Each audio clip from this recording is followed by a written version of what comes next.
Pro wrestlers, खास करके वो जिनका WWE का करियर सफल रहा है, वो अक्सर इंटरव्यूज, डॉक्यूमेंट्रीज या फिर अपनी आत्मकथा में अपने करियर पर बात करते हैं। ये रेसलर्स रिंग में अपने बिताए हुए समय में हुए कुछ पछतावों के बारे में भी बात करते हैं। ये पछतावा किसी बुरे बुकिंग डिसीजन को मानने का भी हो सकता है या फिर बैक स्टेज में वो सभी से कैसे पेश आए उसका भी।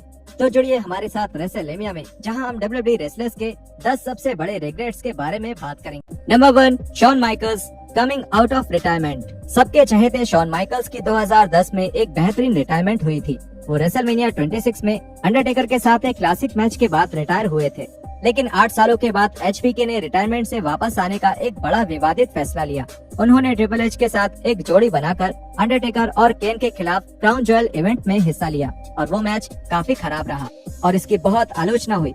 फैंस भी केवल कुछ पैसों के लिए HBK का रिटायरमेंट से बाहर आने के फैसले से निराश थे।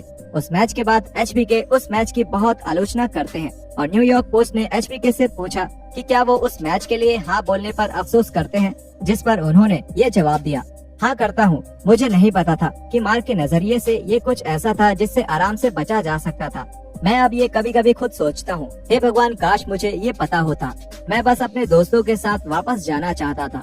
मैं बस सभी से माफी मांग सकता हूँ। Number 2, John Cena retrospective hypocrisy. John Cena और द रॉक के बीच की दुश्मनी का एक मुख्य पॉइंट ये रहता है कि द रॉक की हॉलीवुड फिल्म्स का बहुत जिक्र होता था। सीना ऐसा मानते थे कि रॉक ने हॉलीवुड के लिए WWE को छोड़ दिया था और वो मूवी इंडस्ट्री में रॉक की गलतियों की बहुत आलोचना करते थे। उस फ्यूड के 10 साल बाद आज सीना खुद सेमी रिटायर हो गए हैं और हॉलीवुड में एक बड़ा नाम बन गए हैं। जाहिर है कि फैंस ने सीना के इस पाखंड पर सवाल उठाया है, लेकिन खुद सीना ने अपने इस व्यवहार पर बात करी है। हैप्पी सैड कंफ्यूज्ड पॉडकास्ट पर अपने इंटरव्यू के दौरान सीना ने इस बात पर रोशनी डाली और कहा, मैं स्वार्थी हो गया था। उस समय सिर्फ WWE के लिए जीना और कोई नयापन नहीं रखना या किसी और का नजरिया न समझना। मुझे बिजनेस के बारे में ड्वेन की बात झूठी लगी। उन्होंने बताया, मेरा मानना था कि अगर आप किसी चीज से प्यार करते हैं तो हर रोज वही करिए। मतलब कितना पाखंडी था मैं, क्योंकि मैं अभी भी WWE से प्यार करता हूँ, लेकिन मैं हर वक्त वही नहीं कर सकता और मुझे ये समझ नहीं आया। मैं बहुत स्वार्थी था।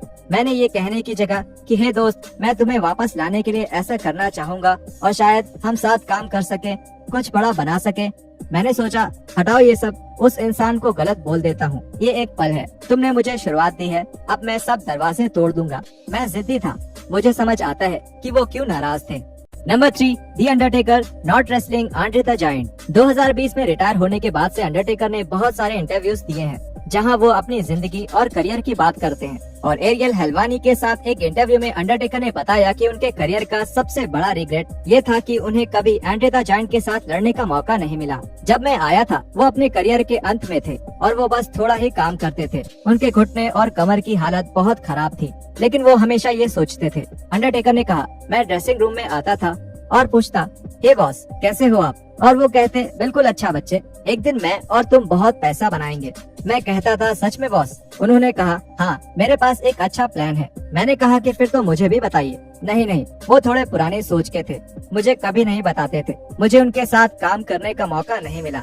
ये एक बहुत अफसोस की बात है। मुझे आंड्रे के साथ केवल रिंग में मौजूद होने में भी खुशी मिलती। Number 4, stone cold Steve Austin not wrestling Brock Lesnar. WWE के इतिहास में सबसे बदनाम वॉकआउट्स में से एक में स्टोन कोल्ड स्टीव ऑस्टिन ने 2002 में रॉ के एक एपिसोड में ना जाने का फैसला लिया, जब उस मैच में ब्रॉक लेसनर से उनकी हार तय करी गई। ऑस्टिन को एक युवा स्टार को जिताने में कोई दिक्कत नहीं थी, लेकिन उनका मानना था कि उस मैच में अच्छे से लड़ा जाए और फिर वो उस मैच को हारें। ऑस्टिन ने बार बार इस बारे में बात करी है कि जिस तरह से उन्होंने उन हालातों को संभाला था उसका उन्हें अफसोस होता है।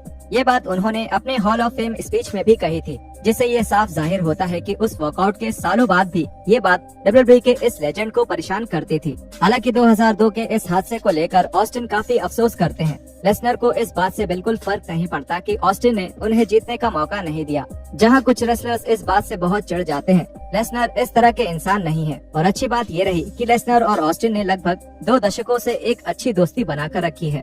Number 5, triple H not facing the rock eight WrestleMania 16। Triple H और द रॉक का फ्यूड एटीट्यूड एरा के सबसे फेमस फ्यूड्स में से एक था और दोनों को रेसलमेनिया 16 के मेन इवेंट में एक मैच करना तय था, लेकिन इसकी जगह WWE ने सभी मैकमैन्स के साथ एक फैटल 4-वे मैच रखा, जिसमें triple H, the rock, big show और मैक फॉली शामिल थे। वो मैच रेसलमेनिया के मेन इवेंट जैसा मैच नहीं था और WWE ने आखिरकार इस मैच को साल 2000 के बैकलैश में बुक किया और ये मैच एक क्लासिक बन गया। लोगन पॉल के इम्पल्सिव पॉडकास्ट पर ट्रिपल एच ने WWE में अपने अफसोस की बात करी, जिसमें उन्होंने बताया कि उन्हें द ग्रेट वन के खिलाफ रेसलमेनिया 16 के मेन इवेंट में मैच न लड़ने का कितना अफसोस है। ट्रिपल एच ने यह भी कहा कि उनकी बहुत इच्छा थी कि वो द रॉक के साथ ग्रैंड स्टेज पर एक आयरन मैन मैच कर पाते। साल 2000 में द रॉक के साथ उस पूरी चीज में मुझे केवल इस बात का अफसोस रहा कि हमें रेसलमेनिया में एक 1-on-1 मैच करना था, और मुझे लगता है वो उस समय हम दोनों के लिए एक बेहतरीन चीज होती। टेकर की वापसी का समय, ऑस्टिन की वापसी का समय, और ऑस्टिन उस समय पूरी तरह तैयार नहीं थे, इसलिए उन्होंने रेसलमेनिया के मैच को आगे कर दिया। कुछ महीनों बाद हमें वो आयरन मैन मैच लड़ने का मौका मिला जो हम रेसलमेनिया पर लड़ना चाहते थे, लेकिन शायद मेरी किस्मत अच्छी नहीं थी। मुझे बस यही एक चीज लगती है, हम इतनी आइकॉनिक और इतनी लंबी दुश्मनी का हिस्सा रहे हैं और हम सबसे बड़े प्लेटफॉर्म पर उसको खत्म नहीं कर पाए। मुझे लगता है रॉक भी यही सोचता है।